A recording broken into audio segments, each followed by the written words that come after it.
So there was a post, it was either at the end of the day yesterday or the beginning of the day today, that a state animal health official posted to one of the small animal vet groups about the recent update on H5N1. So to be clear, the mystery cow virus, as we knew it probably 3 weeks ago, was about 2 weeks ago identified to be HPAI, or highly pathogenic avian influenza. It is now further identified to be a form of that called H5N1. And since I last updated everybody, unfortunately, it has jumped species from dairy cattle to goats, also to humans, and now to domestic cats. So this post was made to some group somewhere, I don't know. And basically it was just putting it on everybody's radar that this is going through cats. It seems to have a 100% mortality rate, and it's really, really concerning. The running theory currently, and this is an evolving situation, so we could find out that this is not true, who knows. The running theory currently is that cats are obtaining it either through ingesting raw milk that's spilled in the milking parlor on these farms, or the carcasses of the dead birds. So if you remember at the beginning of this outbreak, the dairy farms which contracted this first were, incidentally, the farms that were dealing with it first were also having findings of speaking of cats, we're also finding dead birds on their property, which is what prompted the initial investigation to AI. And if there hadn't been dead birds on the property, we probably wouldn't have found that diagnosis as fast as we did. But the theory is that these dead birds that are also incidentally on these dairy farms that are dealing with this could be ingested by the cats. Or the cats could be drinking spilled, unpasteurized, unprocessed milk. The reason that I'm bringing this up is because I guess as soon as this got shared, a bunch of the veterinary influencer people that I follow on Instagram kind of started spreading it around, and there's kind of two sentiments being shared about it that I would really love to negate. One of those sentiments, let me put her front and center. It's very important. One of those sentiments is, why is nobody talking about this? This is not true. Maybe if you're small animal only and you don't really contact a whole lot of agriculture or livestock, the last couple days is the first time you're hearing about this. But to be honest with you, a lot of people are talking about this. State animal health officials, state veterinary offices, and the USDA have been all over this like white on rice for probably over a month. And the USDA is putting out almost daily updates on the situation, complete with human transmission details, food safety details, and all of that. The American Association of Bovine Practitioners has been posting extremely frequent updates. The American Association of Small Ruminant Practitioners has been posting frequent updates. Not all of them are super public. Some of them are just going within the association to the members so we know what's going on. But still, that information is being disseminated then from there through a lot of our practice pages. So this is something that is being discussed, and the correct information is absolutely out there.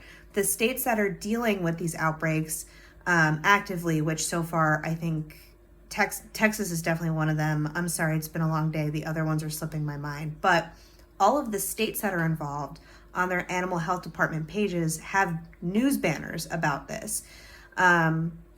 So if you see a veterinary influencer posting saying something like, why is nobody talking about this? That definitely minimizes the work that's actively being done on this. There are people that I'm sure haven't really slept well in weeks because they're working so hard on this. And also it's a little bit cheap because whenever you post something that's like, how come no one's talking about this crazy thing? It feels like you're grabbing for engagement and traction over something that's actually really serious and really scary and needs to be handled in a way that doesn't further cause panic. The other thing that I would like to negate is I am only recently, in the past day now, seeing a lot of people concerned about what this means for our food supply. And I think it's coming from this idea of cats getting AI from ingesting the milk on the farm. So the crucial, important difference here that's going to make a difference between a pandemic that doesn't impact our food supply and a pandemic that does infect our food supply is to be super clear about what the cats are ingesting versus what makes it to your grocery store. So these cats are eating dead raw bird carcasses and unprocessed, raw, unpasteurized, spilled milk on the farm site.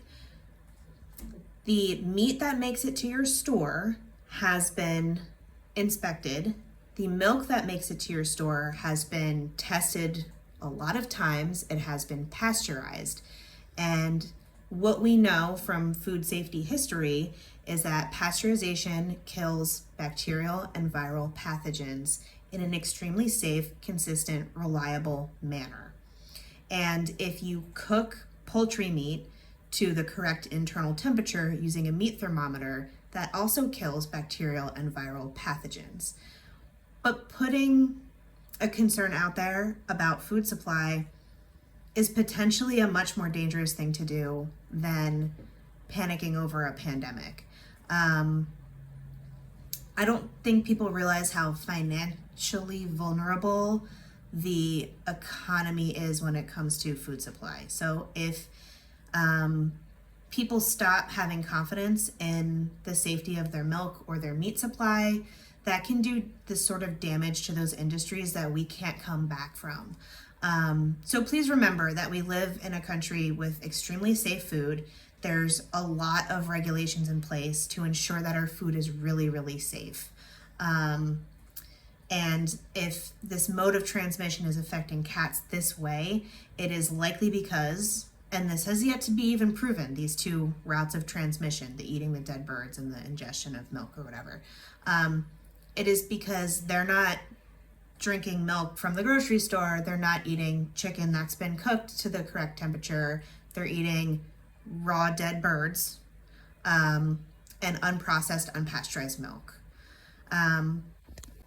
If you do want reliable, correct information, I would advise you to keep up to date with the Texas Department of Animal Health website, with the American Association of Bovine Practitioners website, with your local livestock veterinarian, with your own state animal health officials website, with the USDA APHIS, APHIS, Animal Plant Health Inspection Service, USDA FICIS, the Food Safety and Inspection Service, and the AVMA is also covering this in detail every day. And if you are a fellow veterinarian who's kind of disassociated from the large animal world, there have been a number of free webinars available almost on a daily basis to debrief you on this information. You just need to go out and look for that.